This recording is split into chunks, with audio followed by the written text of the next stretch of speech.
video, I'm going to show you on how we can teach our children to introduce the VZ vocal consonant word family. There are 3 simple steps for us to do this activity. The very first one is for us to prepare the material. So here is the written material. As you can see here, I write the word family over here, and then I also colored the line of the word family. For example, here is I, eat, is. So I just underlined it. And then second step is for us to pronounce it. As we pronounce it, we can point to the word.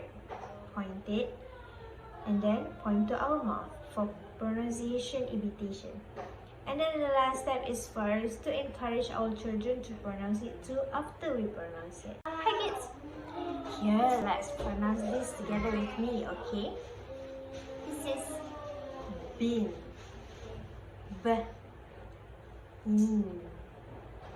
Bin.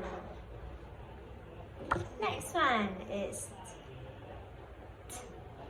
tip, tip. Good try.